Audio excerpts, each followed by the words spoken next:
Assalamualaikum and hey everybody, welcome back to Awesome by Muazzam and Z. Woohoo!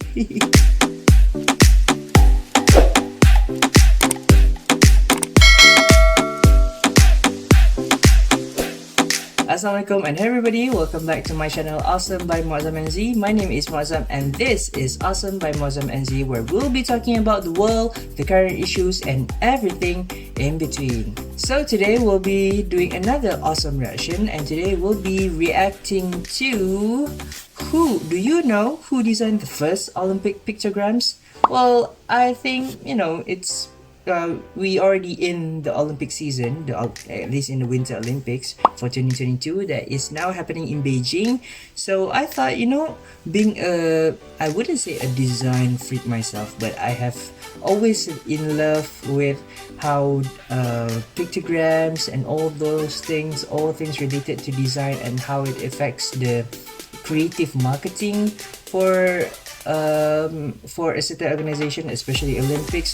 So I thought, yeah, I wonder who came up with pictograms in the first place. So I looked it up online, and there we go. We found out maybe perhaps this is the designer for the first ever Olympic pictograms, and I really thought that it is actually happening from way back when the first Olympic came, and turns out it didn't.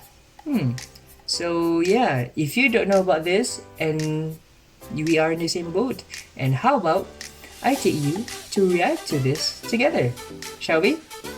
Alright, let's go!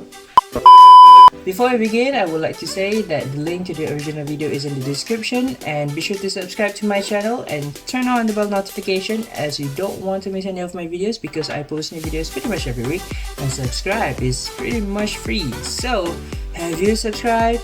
If not, I will wait and stare in your eyes, and I'll keep on waiting.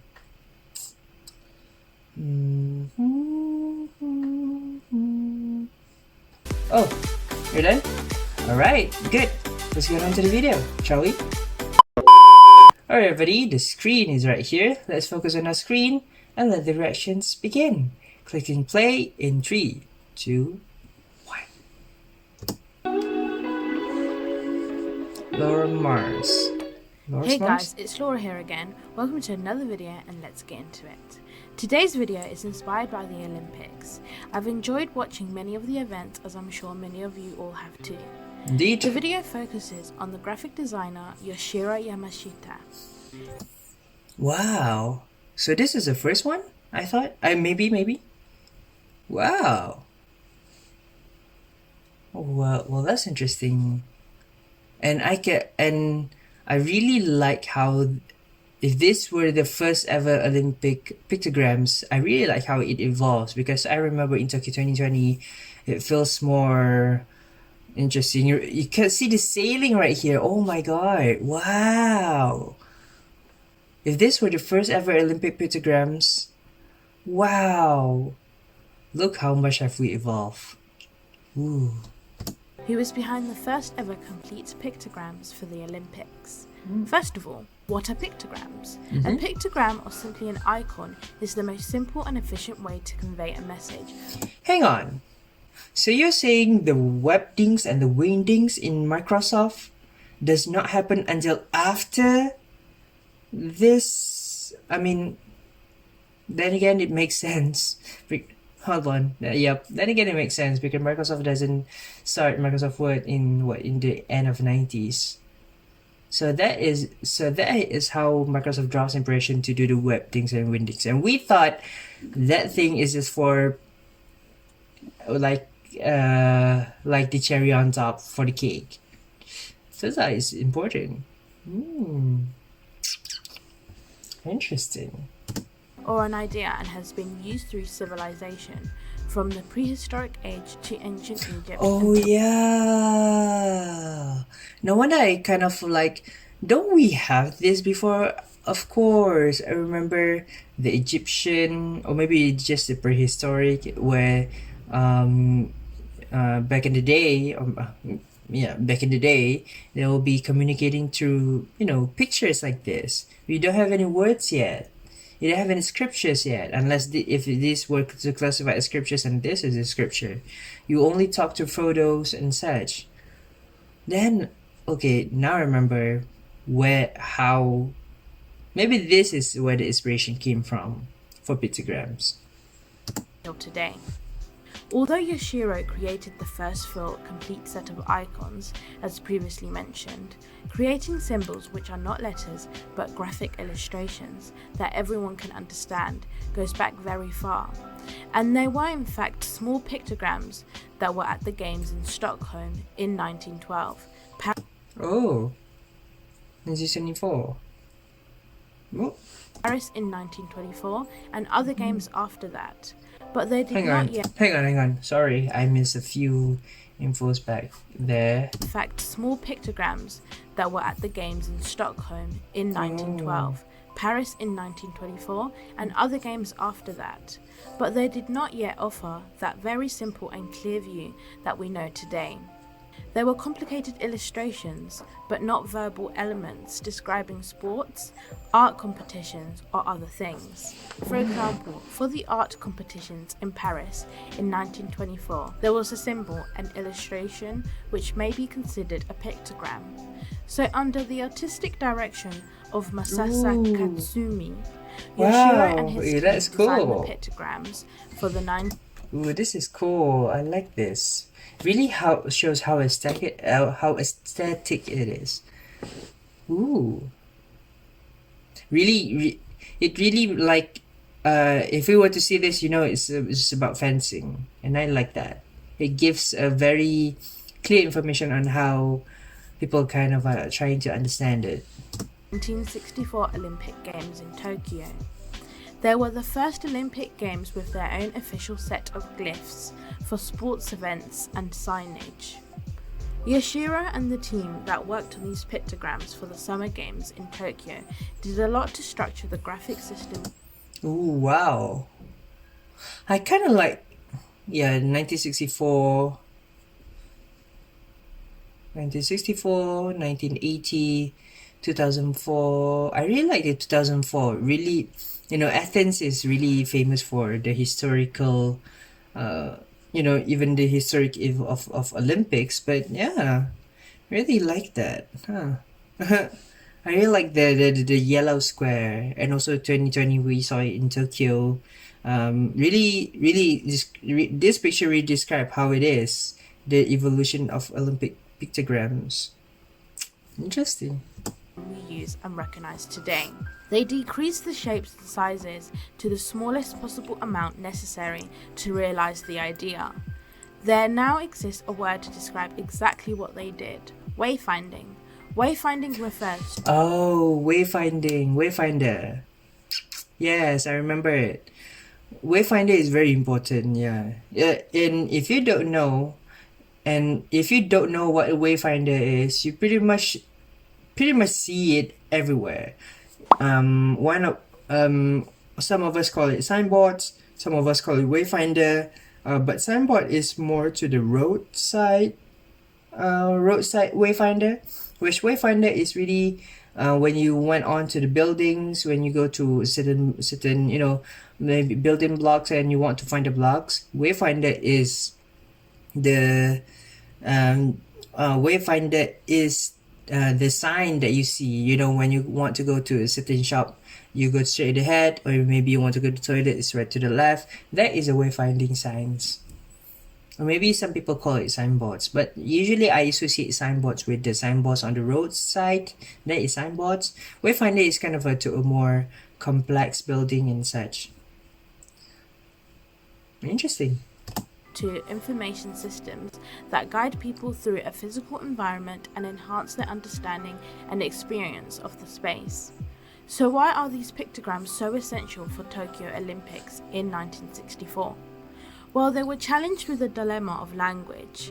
At the time, nobody really spoke Japanese outside of Japan. Right, yeah. If you want, I can't imagine if Japan didn't go for the pictograms and they just went on to just say, like judo or maybe fencing in Japanese language. That is there's a heart, especially maybe for the liaison officer who wants to say, oh, what is this, oh, what is this. They have to kept re-mention it every single time because nobody pretty much speaks Japanese. And not to mention myself is having a hard time trying to learn Japanese as well.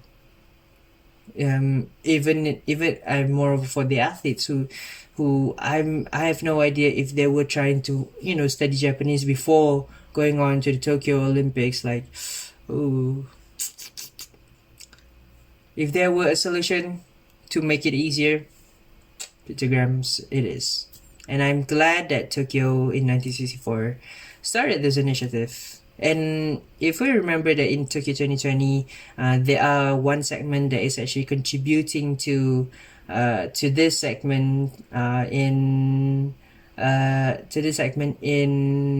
the opening ceremony, which is I really glad that they did that. It really it really pays the homage to the person, or maybe to maybe the team that started or pioneers the use of pictograms in the Olympic Games, and possibly inspires other things that related to wayfinding signs or related to pictograms, usage of pictograms in other places as well.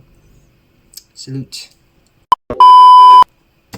They really had to come up with a solution that would work for every country that was coming to the Olympics. And the solution was a non-verbal system, pictograms. The pictograms were so simple and to the point that if you look at the emblem of these games, for example, a red disc above the Olympic rings and the words Tokyo 1964, it's so succinct, if you tried to remove any part of it, it would no longer work. They invented a very simple new language and a totally new form of graphic design. They used yeah, indeed. Yep. Yeah, if you took out the possibly the usage, maybe the except of the flag which they use for the red disc and also the Tokyo 1964, it would just be another normal Olympics logo, and that's it. Wow, that's a good finding of concept. Wow. Sports photography for the first time and typographic unity as a graphic sports photography new language and a totally new form of graphic design. They used sports photography for the first time and typographic unity as a graphic element. That had never happened before. Oh, really? Tokyo 1964 had a great team of designers who knew what they wanted and did some exceptional work. Yoshiro's contribution, of course, will always be remembered. What now? The Olympics pictograms still need to be functional, but are now integrated to the designs of the core graphics. For example, the Barcelona Winter and Summer Games in 1992 devised their own pictograms using the brush painting technique, and these then became an integral part of the general design. Thank you so much for listening. I hope you have learnt something new and enjoyed the video. If there's any other artist or designer's life you want to learn more about, please leave it down in the comments below. I would really appreciate it if you'd leave a like, please subscribe, and put your notifications on. Don't forget to subscribe to the channel as well, alright? For when I next post. See you on the next one. Bye! Bye, thank you. Whoop. Okay. Wow. That was interesting to watch. Really. Wow. I really learned so much from there. Really, seriously. And now I kind of realize why Japanese is very inventive. They pretty much pioneered technology nowadays. I mean, look, you can just look at Tokyo like a very huge metropolis filled with all the technologies here and there, and moreover, not just the technology that actually steers the modernity, but also functional, which is why I like about Japan so much. Although in political wise, Japanese once invaded the Southeast Asia, especially my country Malaysia, and pretty much like want to run the nation to like it being one of a Japanese empire, like oof. But putting that aside, I really love the technology that they have been putting out nowadays. and not to mention in the neighboring Korea as well. South Korea as it is. They're really pioneers how the world is reacting to technology, which is not only it has to be, like I said, not only it has to be very dynamic, very interesting, but also to be very functional, which is I like about that. And also I kind of understand why designing is very important, and also why Japanese is really, the Japanese at that time in the Tokyo 1964, really trying to find somewhat a very universal language to communicate. And what better way than to just being in a very non-verbal communication through pictograms, and also how it draws inspiration from the past, the very past, which kind of somewhat pays homage to the past civilization. And also like Olympic is also like the Olympia is in the Olympia where the Olympic gets his name, also part of the previous civilization that actually went through the modernity that they have nowadays. And it kind of like pays homage to that, you know, although we already now have scriptures, all the words, all how to communicating through writings and such, we can't deny that pictures really speaks better in terms of gathering quick messages and gathering quick messages, but at the same time caters to all audiences. Yes, and also this really supports that the picture speaks 1,000 words. Pictogram is one of the living proof that we can see right now.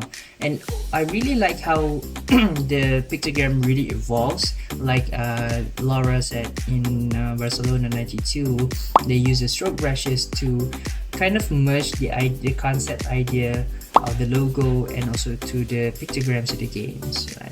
Yep. And yeah, it kind of fascinates me, to be honest. I really like this. And not to mention I learned a lot about this today from this video, and to be honest, and I kind of shocked to know that the 1964 Tokyo is actually the pioneers of the pictograms, and kind of I wouldn't say kind of disappointed. I kind of not kind of puzzled why this does not use in the earlier editions. But then again, you know, Tokyo is sets in the eastern side of the world, you know, like me, and also the rest of the eastern side of the country of the world. You know, back at that time, not many people speak Japanese, and not to mention me myself, it doesn't speak Japanese right until now. And also pictogram is kind of like the way to just speak to people, to in order to provide message to all audiences, because not many people will understand Japanese scripts, but most people would understand if we were to use pictures, and also hence pictograms is drawn and inspired to. And also I've read online that the icon, the toilet icon, I will put it right here, the toilet icon is actually draws from here. I'm kind of surprised how this particular toilet icon didn't use as sooner. I was like, how about in the previous Olympic, how do people just like want to go to the toilet? I was like, huh. But then again, it's a change for good, you know, because you know nowadays we also how this innovation have led to the modernity, the ease for people to get around, to find toilets, to pretty much finding certain places or doing certain errands without having to learn just pretty much another language to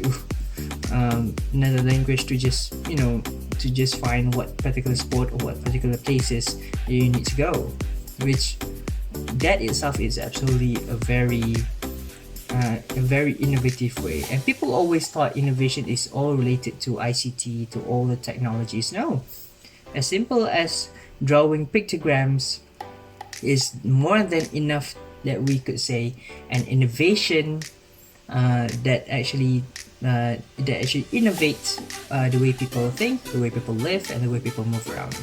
Pictograms is really a living proof, and I would have to say of tops a very what we say, and very thank you so much for Yoshiro Yamashita and also its team behind the Tokyo 1964 Olympics that actually that actually pioneers the innovation of the usage of pictograms. You know, the usage of pictures as a way to replace words to communicate to people, and still people would be understand what the message that the pictures want to, or the pictograms want to portray. Really, that's a very thoughtful innovation that people might say that it's actually just a really petty innovation. You know, it doesn't relate to ICT, it doesn't relate to technology. So would it be called innovation? Is it? No, it is. This is an innovation. Innovation is being innovative is far across, not just for technology, all across areas. As long as you know the term innovate, as long as you know that you are able to put more ease, as long as you are, I'm lost for words again. As long as you are able to know what innovate means, which is actually to make people live life easier, going places easier, to live a basically an easier life, you are able to achieve what innovation means. Period. So that is my reaction to Do You Know Who Designed the First Olympic Pictogram? And I must say, this is a very good way to include design in innovation. This is a very innovative way in providing message to people without having the struggle to find, you know, certain language to search, because pictures is pictures is pretty much able to capture, or maybe able to be caters to all audiences. I really like this. So what do you think? Is pictograms a very good innovation, a very wonderful innovation, or maybe it's just another innovation that you could have done better? Maybe. Either way, let me know in the comment section down below. And if you like this video, don't forget to give this a thumbs up and share it with your other friends as well. And I guess that's it. Thank you so much again for watching. If you want to watch more video, you can click it down here. And also don't forget to follow me on my social medias, Twitter, Instagram, and TikTok.